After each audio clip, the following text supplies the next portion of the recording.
వెంకటాచల క్షేత్రం గురించి చెప్తూ పెద్దలు ఒక మాట అంటారు. స్కంద పురాణంలో ఈ విషయం గురించి ప్రస్తావన ఉంది.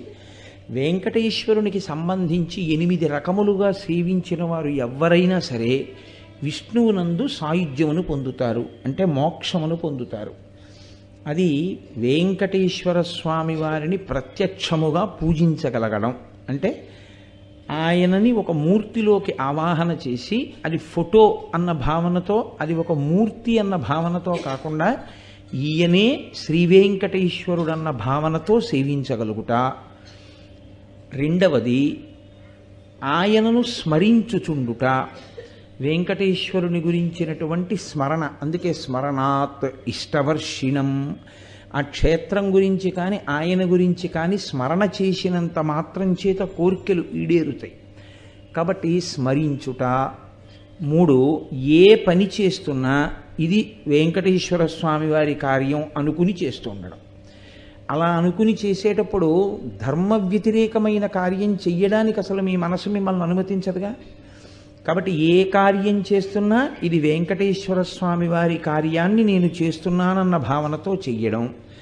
4, వెంకటేశ్వర స్వామి వారి యందు నిరతిశయ ప్రీతి కలిగినటువంటి పరమభక్తులైన వారితో కూడి ఉండడం, అటువంటి వారి పట్ల ప్రేమ కలిగి వారితో ప్రవర్తించడం. 5, వెంకటేశ్వర సంబంధమైనటువంటి విశేషములను పరమ భక్తి కలిగినటువంటి వారి నోటి గుండా ప్రవచనం జరుగుతున్నప్పుడు లేదా వారు పలుకుతున్నప్పుడు, అటువంటి భక్తులైన వారు మీతో ఏకాంతమునందు సంభాషించవచ్చు, అన్ని వేళలా ప్రవచనమే అక్కర్లేదు. అటువంటి మాటలు విని చాలా సంతోషాన్ని పొందగలిగినటువంటి స్థితిని పొంది ఉండుట. కాబట్టి అక్కడికి 5. 6వది వెంకటేశ్వరునితో సాన్నిహిత్యము, లేదా వెంకటేశ్వరుని నిరంతరము మనసులో పెట్టుకుని ఉండేటటువంటి వారెవరో అటువంటి వారికి మీరు ఉపకారము చేయగలిగిన స్థితి యందు నిలబడుట. అంటే ఆయనకి మీ వలన ఉపకారము కావాలని కోరుకున్నవాడు కాడు, కానీ మీరు ఇది మనం చేస్తే బాగుంటుంది అని మీ వలన ఒక్క చిన్న ఉపకారం ఆయన పొందాడనుకోండి, శ్రీ వెంకటేశ్వరుడు ఎంతో ప్రీతి పొందుతాడు అని స్కంద పురాణం నిరూపణం చేస్తోంది. అలాగే వెంకటాచల క్షేత్రమును దర్శనము చేయుట. ఈ భూమండలంలో మీరు ఎక్కడ నించునైనా సరే, ఎన్ని వేల యోజనముల దూరములో ఉన్నా సరే, వెంకటాచల క్షేత్రం ఇటువైపుకుందో అటువైపుకి తిరిగి స్మరణ చేసి ఒక్కసారి నమస్కారము చేయుట. వీటి వలన ఎంతటి పాపరాశి దగ్ధమవుతుంది.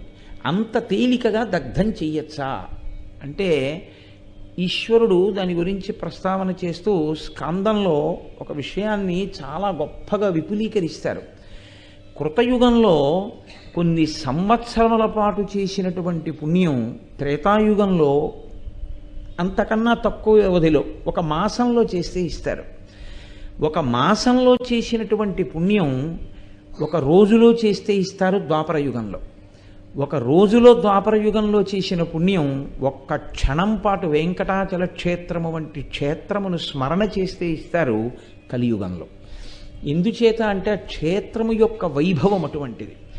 ఆ క్షేత్రము ప్రకాశించినది, అక్కడ ఉన్నటువంటి ఆ ఈశ్వర స్వరూపము ప్రకాశించినది కూడా నేనింత పండితుణ్ణి, నాకిన్ని తెలుసు, నేనిన్ని చదువుకున్నాను, నాకింత గొప్పతనం ఉందని, నేను ఇది చెయ్యగలనన్న భావన ఎవరికి ఉన్నదో వారికి తప్ప, నేనేమి చెయ్యగలనన్న భావన ఉన్నవాడికి, లేదా అసలు ఇది చెయ్యడమన్న మాట కాకుండా కేవలం వెంకటేశ్వర స్వామి వారిని ఒక కుటుంబ సభ్యుల్లా ప్రేమించిన వారెవరున్నారో, అంత సంతోషంగా ఆయన పట్ల అనురక్తితో ఉన్నవారెవరున్నారో వారి పట్ల ఆయన ప్రసన్నుడయ్యాడు.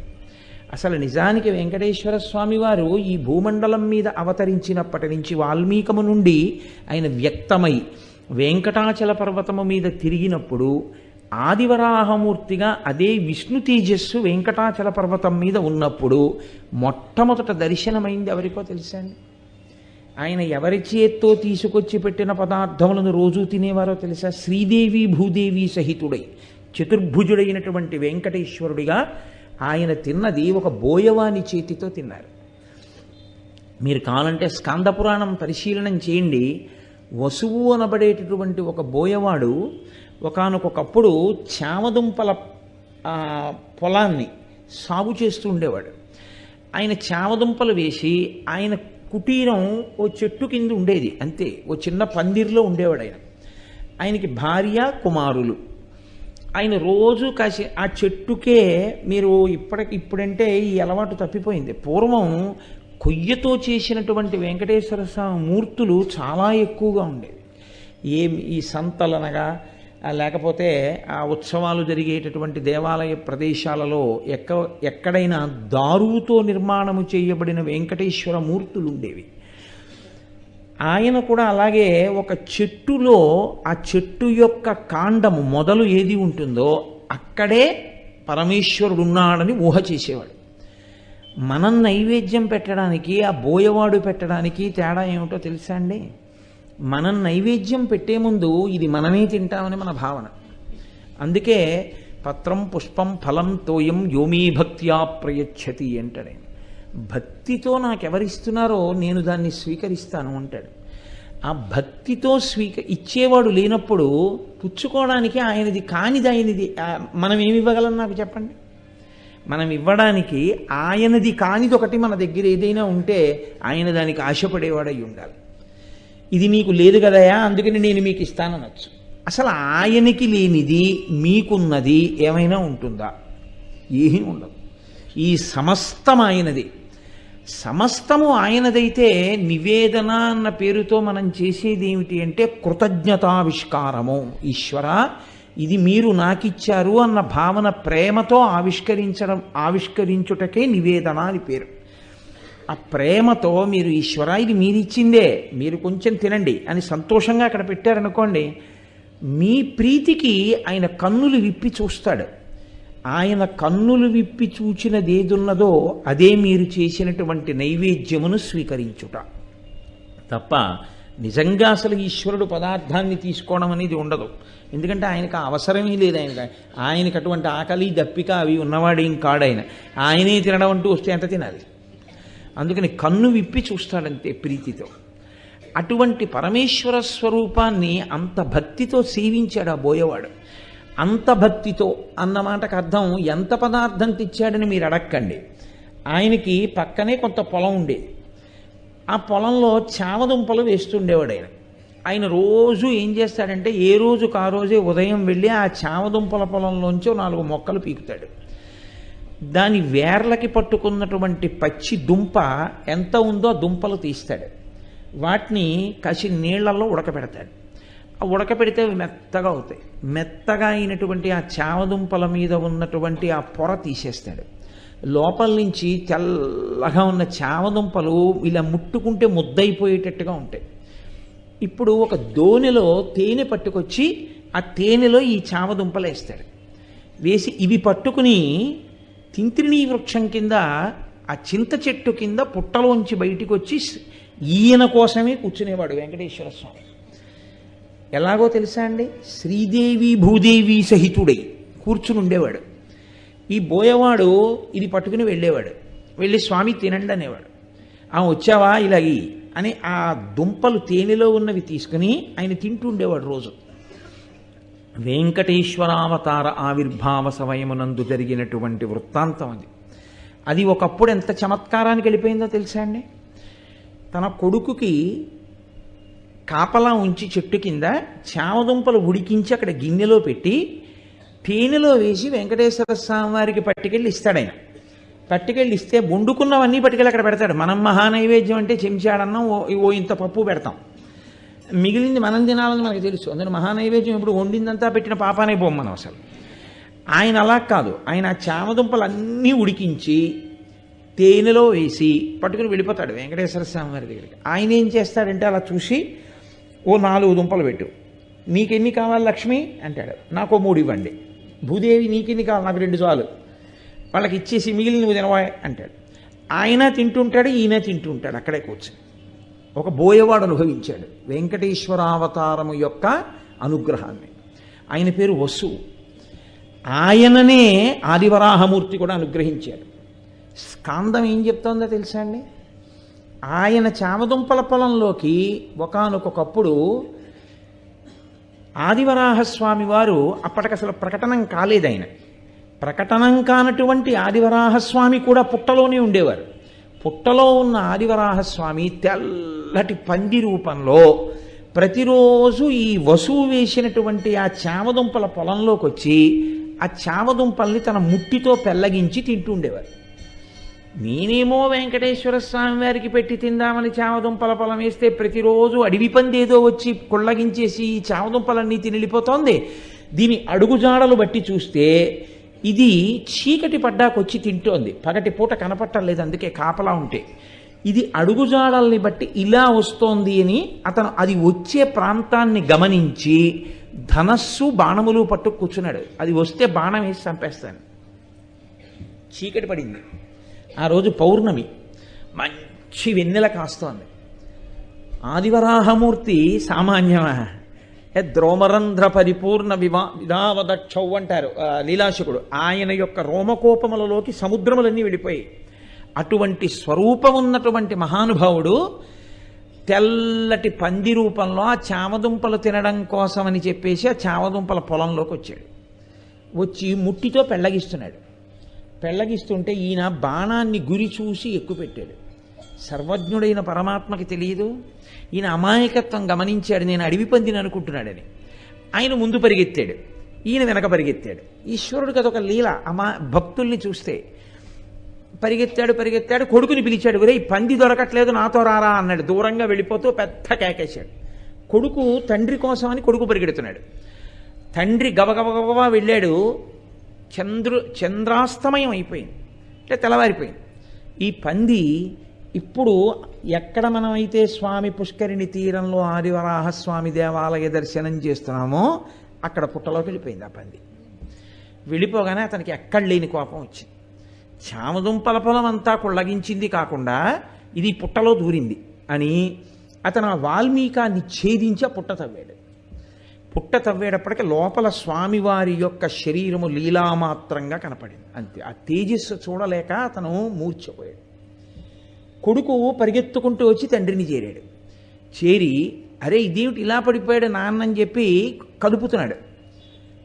పుట్టలో ఉన్న ఆదివరాహస్వామి తండ్రిని ఆవేశించి, తొండమాన్ చక్రవర్తిని ఇక్కడ దేవాలయ నిర్మాణం చెయ్యమని చెప్పు, నేను ఆదివరాహస్వామిని భూదేవి సహిత ఆదివరాహమూర్తినై ఇక్కడ ఉన్నాను. నేను పుట్టలోంచి కొంత భాగం పైకి లేచి లక్ష్మి నా వక్షస్థలం మీద ఇలా ప్రకాశిస్తుండగా ఇదిగో ఇక్కడ దొరికిన పలక మీద చెక్కించి నన్ను ప్రతిష్ఠ చెయ్యండి, దాని యందు నా తేజస్సు ఆవాహన అవుతుంది అని ఆయన ప్రకటన చేశాడు. అప్పుడు ఈ బోయవాడు రాజుకి చెప్తే అప్పుడు ప్రతిష్ఠ అయింది ఆదివరాహస్వామి దేవాలయం. కాబట్టి అసలు మొట్టమొదట అనుగ్రహించింది ఒక బోయవాణ్ణి. ఆ బోయవాడే ఆదివరాహస్వామి దేవాలయ నిర్మాణానికి కారకుడు. ఆ బోయవాడే వెంకటేశ్వర స్వామి వారికి చామదుంపలు తేనెలో పెట్టి ధన్యత పొందినవాడు. ఆయన ఒక రోజున చామదుంపలన్నిటినీ ఉడికించి మెత్తగా అయిపోయాయని చూసి తేనె పట్టుకొచ్చి దోణిలో పోయివే పట్టుకెడతాను వెంకటేశ్వరుడికి అన్నాడు. ఆవిడ చూసింది తేనె అయిపోయిందండి భార్య. ఆయన అన్నాడు, రా మన ఇద్దరం వెళ్ళి తేనె పట్టుకొద్దాం, పక్కన ఇంకొక అడవిలో తేనె పట్లు ఉన్నాయి, అక్కడి నుంచి తేనె ఎట్టుకొద్దామని కొడుకుని పిలిచి అన్నాడు, రే నువ్వు ఈ చామదుంపలు జాగ్రత్తగా చూస్తూ ఉండు, నేను అమ్మ వెళ్ళి తేనె పట్టుకొస్తాను. అలాగే నాన్నగారండి అన్నాడు. వాడు కూర్చున్నాడు. బోయవాడు భార్య పక్కన ఉన్న అరణ్యంలోకి వెళ్ళారు తేనె కోసం. తేనె తేవడం అంటే అదంతా చెరువులో నీళ్లు తేవడంతో సమానం కాదు. అక్కడ ఒక పెద్ద పొగ పెట్టాలి, తేనెటీగలు వెళ్ళిపోవాలి, వీళ్ళు దాక్కోవాలి, తేనె పట్టు దింపాలి, పిండాలి, తేనె తేవాలి. అదంతా చేసి తేనె పట్టుకుని వచ్చాడు ఆయన.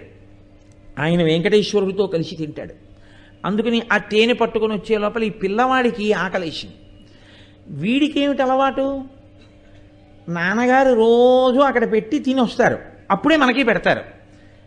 కాబట్టి అక్కడికెక్కడికో వెళ్ళి పెట్టడం ఎందుకు, నాన్నగారు ఈ చెట్టేగా వెంకటేశ్వర స్వామి అంటుంటారు, కాబట్టి ఇక్కడ పెట్టేస్తే అయిపోదేమిటి. వాడేం చేశాడంటే నాన్నగారు ఉడికించినవి పెడుతుంటారు, తేనెలో వేసి పెడతారు, ఇవాళ తేనె లేదుగా అని వాడు మళ్ళీ వాటిని తీసుకెళ్ళి అగ్నిహోత్రంలో బాగా పచనం చేసేసాడు. పచనం చేస్తే అవి బాగా కాలిపోతే అవే పట్టుకెళ్ళి అక్కడ పెట్టి వెంకటేశ్వర తినన్నాడు. ఈ పిల్లవాడు నమ్మాడు, ఉన్నాడు అక్కడ ఈశ్వరుడని, తినేశాడు చెట్టు రూపంలో ఈశ్వరుడు. తినేస్తే తండ్రి వచ్చాడు, వీడు మిగిలినవి తినేశాడు. స్వామికి పెడితే తినేచ్చుగా, తినేశాడు వాడు. తండ్రి వచ్చాడు, ఏవిరా చామదుంపలు అన్నాడు. నాన్నగారండి ఈ చెట్టులోనేగా స్వామి ఉన్నారన్నారు, మీరు రమ్మన్నాను, ఆకలేసేస్తోంది స్వామి, ఉండలేను నాన్నగారు వచ్చే వరకు, నేను తినాలంటే మీకు పెడితే కానీ తినద్దంటారు కదా నాన్నగారు, మీరు వస్తే నా స్వామి మీరు తినేద్దరు కానీ నేను తినేస్తాను, రండి స్వామి అని అడిగాను. వచ్చారు, పెట్టాను, తినేశారు. తేనె లేదు కాబట్టి తేనె లేని దానికి పచ్చివి పెడితే బాగుండదని మళ్ళీ అగ్నిహోత్రంలో పడేశాను, బాగా కాలిపోయాయి, అవి పెట్టాను, ఆయన తినేశారు, నేను తినేశాను. తండ్రికి ఎక్కడ లేని కోపం వచ్చింది. చెట్టుకు పెట్టావా, తిన్నాడా వెంకటేశ్వరుడు? ఆయన అమాయకత్వం ఆయింది. ఎంత పనిచేశావురా అని ఆ చేతిలో కత్తి ఒకటి పట్టుకుని వెళ్ళాడు ఆయన. ఆ కోపంలో ఒళ్ళు తెలియకుండా ఆ కత్తెత్తి పిల్లాన్ని కొట్టబోయాడు. చెట్టు రూపంలో ఉన్నాడు వెంకటేశ్వరుడిని నమ్మినటువంటి పిల్లవాడి యొక్క నమ్మకాన్ని రుజువు చేస్తూ ఇలా ఎత్తిన చేతిని చెట్టు రూపంలో ఉన్న వెంకటేశ్వరుడు పట్టుకున్నాడు. ఎవరు పట్టుకున్నారు చెయ్యని వెనక్కి తిరిగి చూశాడు. చతుర్భుజుడైనటువంటి స్వామి పట్టుకున్నారు అతని చేతిని. ఆయన చూసి కాళ్ళ మీద పడిపోలేదు, స్తోత్రాలు చేయలేదు. స్వామి మీకు పెట్టకుండా తినేశాడు, వాడిని కొడదాం అనుకున్నాను అన్నాడు. ఆయన నడవడం ఒక పెట్టి తిన్నాడు. నువ్వు కూడా తిను స్వామి, నువ్వు తిన్నాక తినడం మాకు అలవాటు, నువ్వు తింటే మేము తింటామన్నాడు. నేను తినేశాను, తిన్నాకే వాడు తిన్నాడు, వాడిని ఎందుకు చెనకతావు? అందుకే నేను ఇక్కడే ఉన్నాను. నేను ఎక్కడో ఉంటాననుకోకు, నమ్మిన వాడి కోసం ప్రతి చోట ఉంటాను. వాడెక్కడుంటే అక్కడ ఉంటాను. వాణ్ణి పొదివి పట్టి తల్లి బిడ్డన్ని కాపాడినట్టు కాపాడుతూ ఉంటాను. అది నా ధర్మం, అది నా కర్తవ్యం. కాబట్టి నేను ఈ రకంగా నీ బిడ్డకి దర్శనం ఇచ్చానన్నాడు. రాజుగారికి తీసుకెళ్లి వెంకటేశ్వర స్వామి వారు శ్రీదేవి భూదేవి సహితుడై ఉండగా పరిచయం చేశాడండి ఆ బోయేవాడు.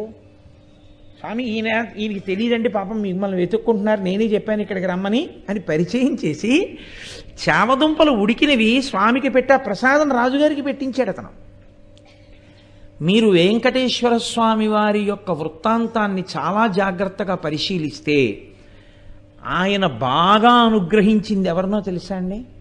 మాకిన్ని తెలుసు, మాకన్నీ తెలుసు, మాకిన్ని విషయాలు చదువుకున్నాం, మాకిన్ని మంత్రాలు వచ్చనో, లేకపోతే మాకింత ఐశ్వర్యం ఉందనో, నేను ఇంత గొప్పవాడిననో అన్నవాడి ఎవ్వడికీ ఆయన చిక్కలేదు. వటుర్వాగేహీ వా యతిరపి జటీ వా తదితరో నరో వా యక్కశ్చిద్భవతు భవ కింతేన భవతి యదీయం మృత్పద్మం యది భవదీనం పశుపతే తదీయస్తం శంభో భవసి భవభారంచ వహసి అంటారు శంకరాచార్యుల వారు. నువ్వు బ్రహ్మచారివా, గృహస్థువా, వానప్రస్థువా, సన్యాసివా, ఎవడకు కావాలి? నువ్వు నీ మనసు ఈశ్వరుడి దగ్గర పెట్టావా చెప్పు, ఈశ్వరుడు నీ కొరకు నీ వెంట పరిగెడతాడంటారు. అలా ఆ బోయవాణ్ణి అనుగ్రహించాడు మహానుభావుడు.